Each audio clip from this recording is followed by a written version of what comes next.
Hi, everybody. My name is Kai Devereaux Lawson. I am the co-host and producer of Mixed Company Podcast. I am also here in partnership with the Advertising Club of New York as we present to you the 2019 Black History Month campaign of Icons, Rock Stars, and Innovators. And I'm humbly here and extremely excited to be with the legendary Marc Strachan. Sir, welcome. Thank you, Kai. Thank you very much. Glad to be here. So I'm excited to have you here, and I'm really excited to have you part of this conversation with us.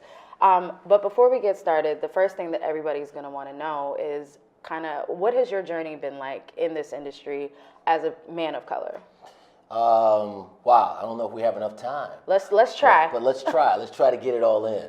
I've had an outstanding journey. I wish that most people had the journey I have. And I have very, very few regrets of it. It's been a wonderful learning experience. Lots of hurdles, lots of quicksand, some landmines, but a lot of wonderful upside and some great memories. And so I started out back in the day when you could only really have a couple of ways in. One of the ways wasn't that I had a rich white grandfather who lived in Greenwich, Connecticut, who could introduce me to advertising. And the other way was the Forays Multicultural Advertising Internship Program, which is now affectionately known as MAPE. Okay. And so I'm a MAPE grad of the class of 1981, and that was kind of my way in. I did my internship at what was then Compton Advertising, which later became Saatchi & Saatchi. But it truly gave me an outstanding foundation and a way to truly understand that this is a place, this is an industry that I wanted to drive my career in. Got it. And then ultimately, as I moved along, I had some wonderful experiences. I've worked in traffic, I've worked in production, media, and so on and so forth, and ultimately went through and they don't have many of these anymore, but the account management training program at NWA. Account management training program. Yeah. They don't have many of those anymore. No, those are long gone. But again, it helped solidify my career in terms of give me a true understanding of what I was in terms of an advertising man and what I needed to be. Got it. And coming out of that, I then decided that I needed some more marketing savvy and kind of really good grounding. And I went and I became a client for 3 years. I went to a place called Block Drug. Had an outstanding experience. Learned how to run a business at Block Drug. Oh, wow. And then ultimately came back after being a senior brand manager over there and was hired by, this 6'9" That's kind of tall king by the name of Frank Mingo. Okay. And that was my first foray into multicultural marketing.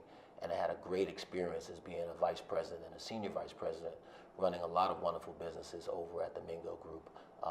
It was previously known as Mingo Jones. Got it. His partner was another icon, Carolyn Jones.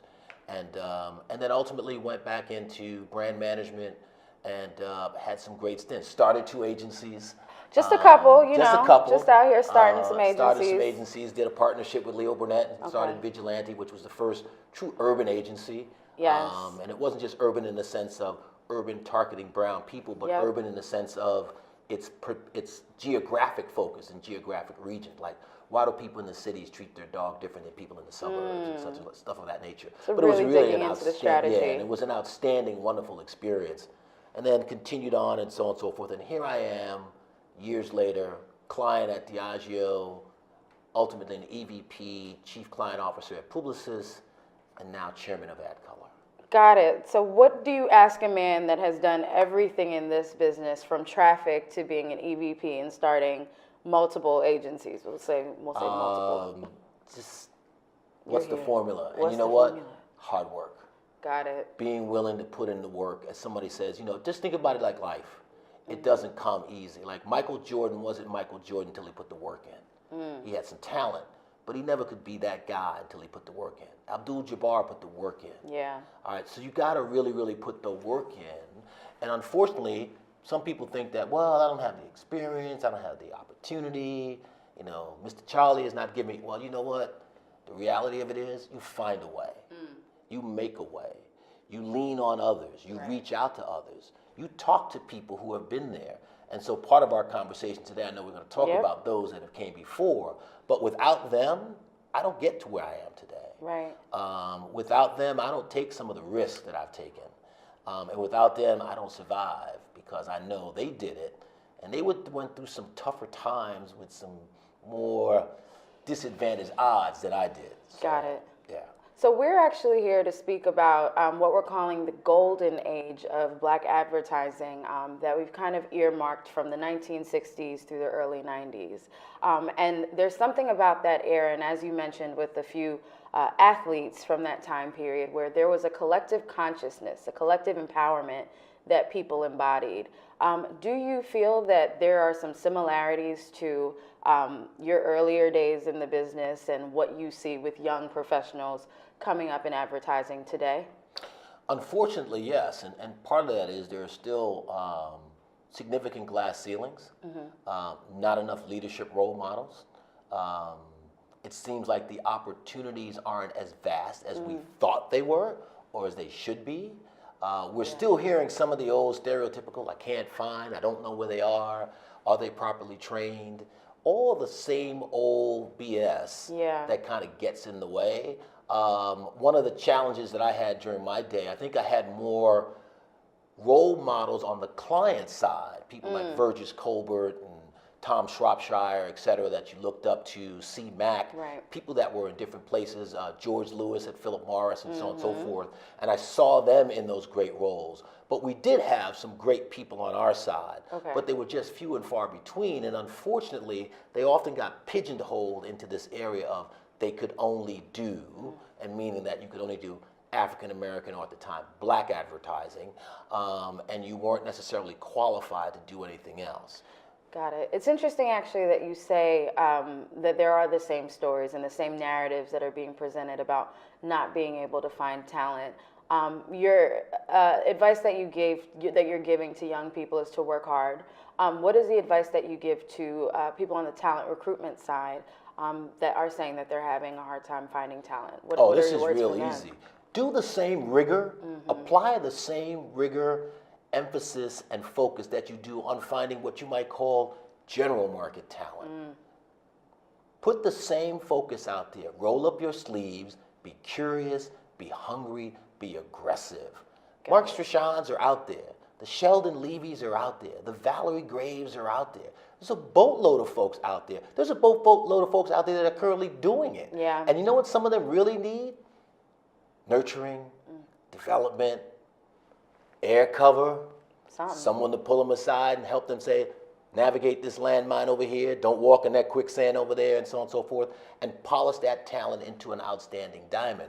If we don't, we're going to continue to see the migration of that outstanding talent to Hollywood, to the tech companies, and so on and so forth. But let me tell you, they are out there, they are doing it, and some of them are way more professionally ready and talented than I was at their age.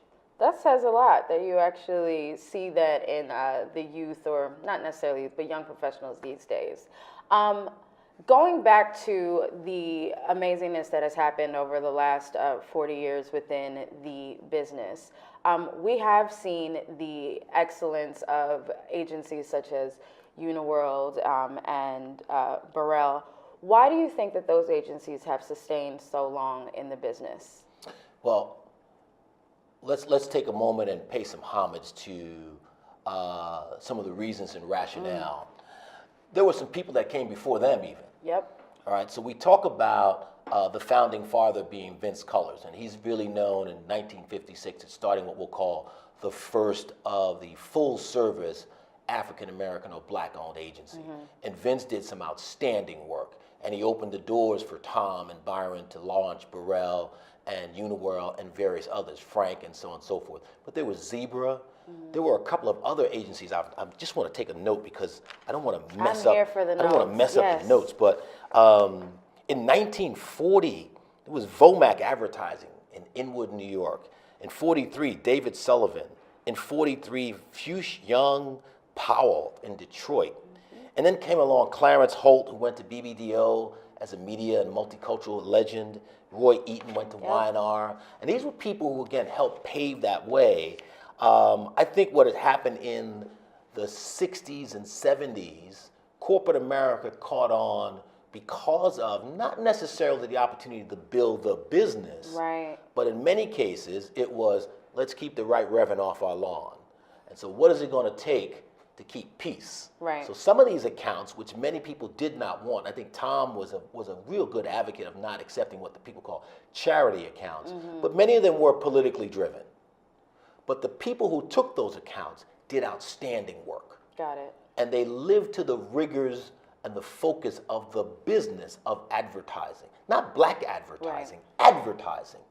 All right? Which and they is did important. outstanding work. Which and is in important many because we're part of cases, the you country. know what We're part of bothers the me world. in many cases? They did it on a shoestring. The same $1 million budget that someone did for a TV spot over here, they might have had $150,000. But they had to live to the same quality standards, the same industry standards to get it done, approved, traffic, matriculated, and so on and so forth. And they did it ongoing. Now, here comes the 60s and 70s. You got a lot of political pressure and so on and so forth. And that's when some of the big accounts came along. So to answer your question, I think that the Burrells and the Uniworlds are still around because they got some of the big plum accounts early. Yeah. And some of those accounts were television-based accounts. Lots of revenue, also big exposure. And once they got that exposure and they utilized that to continue to build their brand, then it was kind of easy for a lot of other people to come knock on their doors. Didn't make it easier to survive, but a lot of people then knew their names versus some of the smaller regional agencies that were still fighting to find that opportunities for growth and revenue generation. And I think that's one of the reasons. The fact of the matter also is they're really, really good. Yeah. They hired good people. They found good talent. They maintained that good talent. People that worked there could make a living, could feed their families, send their kids to college, buy a home. It was a great place to work, grow, develop, and they're still doing it today. Right. I think Uniworld just, this year, I think they will celebrate their 50th anniversary, if I'm not mistaken. Oh, wow. So, these are great milestones. What they have yet to be able to do is to break through as just great agencies, period. And that's a barrier that many of them are still fighting because they do the work. What do you think it would actually take for not just agencies, but also professionals who come from quote unquote multicultural agencies to lose or to shed the light of just being strictly multicultural or strictly black to actually being accepted as just advertisers, just marketers, and just agencies?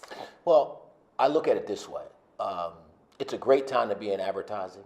It's an outstanding time to be in multicultural advertising because today we are recognized as the true leaders of culture, the true leaders and innovators of influence, which is what our agency is built upon. And that influence, whether it's music, fashion, food, styles, attitudes, etc., the mainstream wants it more now than they ever did. And so the fact of the matter is that you're seeing even general market agencies not just having a multicultural division, but bringing in these experts to help drive what we call, and I hate this term general market, but general thought processes. I've always believed that there's one master brand strategy. And the ability to drive that master brand strategy across cultures, we always had to do. We always had to do it. This is a way to stay alive in the multicultural world. When I worked in the general market world, it was very easy when people said, well, they'd never asked me, Mark, what do you think as a man who travels? They would always say, what do you think as a black man who travels? All right, so we always had to play in both worlds when they didn't. And I think the beauty of what we're seeing today is that the opportunities are greater because we bring all that understanding. Right. Are the hurdles still there? Absolutely.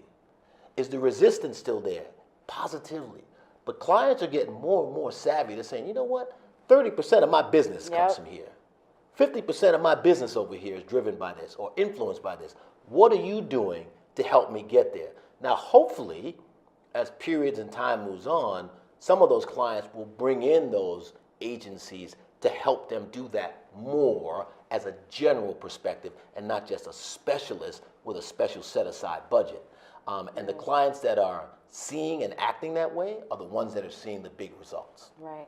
And even as you speak about that, I mean, from my experience, I've had clients that have required in their scopes of work that there are specific diversity quotas, if you will, that are baked into their work with certain agencies. And one of the things that I find is, well, if you're looking for that anyway, that there might be some agencies that can give you specifically what you need so that other agencies don't have to go out and bake that in on the back end. I mean, I'm a marketeer, right? When I think about marketing, I don't just think about, am I marketing to that individual because of his race, color? It's what is their attitude, opportunity, lifestyle, what do they want, first and foremost, okay? There is no such thing as the multicultural rate in our business, all right? Film is film, tape is tape. When I go to craft services, it's, oh, we're going to give you the multicultural rate for the shoot today. Right. All right? When you go to book, let's say, Joe Pitka, he ain't got no multicultural rate. Right. Oh, this is a black shoot? This is a Hispanic shoot? Okay, well, then my rate is $2 because my normal rate over here is $10. No, it is what it is. It's the business. And it should be treated with that level of respect. And I think that's what, when we talk about the golden age, that's what Vince and Sam and Frank and Carolyn and Carol H. Williams and Joe Muse and all those pioneers that kind of paved the way for me and others, that's what they were about. They wanted to do great work. Right. They weren't, and it just so happened that they had to be forced to do it in this particular area. Speaking of Joe Muse, I think that individual created something that had never heretofore been looked at as an opportunity. So we talk about innovators, all right? You and I talked a little earlier about innovation and what some of the driving innovations are. And we had a great opportunity to talk about that. But Muse Cordero Chen was an innovation in and of itself, because in its core mission, it was about taking a master brand strategy across 3 cultural dynamics of African American, Hispanic, and Asian, and not saying I got to have a separate strategy for each one. It's where is the intersectional dynamic live, and how do we apply that across them in one form of communications that is efficient, effective, that could drive a client's business forward. That was breakthrough. You know what we call that today? You know what the five holding companies, the big holding companies call that today? Total market. And it's so interesting that you say that, because that was going to be my next question. You know, as we're celebrating not just Black History Month and not just Black advertising, but the specific amazing period of the advertising industry or of the advertising business where people had to work with shoestring budgets to make champagne taste like campaigns. Yeah. I wanted to know, what do you think from an innovation standpoint should we be celebrating? And it sounds like it's this idea of total market and how that actually evolved way before we were calling it total market. I think it's a great example. Okay. I think we should also be celebrating the fact that, again, they did have to operate on shoestring budgets. They were very effective and efficient in that manner. And I think we should also celebrate that they trained a boatload of people how to be advertising professionals. That part's missing. Because there was no place to learn. Right. All right? I was very lucky that I was at a place at the right time, and I was brought into production by an African-American man who was vice president of production at NWAir and gave me an opportunity. That helped me learn the business. I know you were in project management. Right. We laughed about that. That's where you see everything. That's where you learn everything. I tell people all the time, it's the only discipline where you get to interact with every person from every discipline every day. Yeah, but those people, those leaders, those pioneers, they taught people how to be producers and directors. They afforded them opportunities to be great copywriters. Some people went on to be screenwriters. They've gone on to Hollywood and television careers. I'm going to forget his name right now, but he's a great director on Law and Order series. Tony Perrier went on to do Eraser. He was my art director at Uniworld. At Mingo Group. Okay. So there's a lot of wonderful experiences where people got taught and trained to do great stuff and went on to work for clients or have great general market experiences. But there was a belief that if you came out of a Black-owned or Hispanic-owned agency, you didn't quite have the talent. You know what I say to that? Similar to what I say to some people. They say, well, you got to have an MBA. I tell you what, you give me 5 of those folks that have come out of the rigors and the focus of those multicultural agencies, and you take 5 of your general market folks, and we will eat your lunch every day. They know how to hustle. They know how to be hungry. They know how to make $1 out of 5 cents. They know how to get it done. They do. All right? They are brilliant at getting it done. We will eat your lunch every day. Those are fighting words. Because the fact of the matter is, they had no choice. Right. Well, thank you so much. Are we done? We can't be done yet. No. Well, we're not done, such a but great this might be time. done. But this is so good. Thank you so much. And first of all, thank you for everything that you do Thank you. on your podcast and all the things that you bring to light.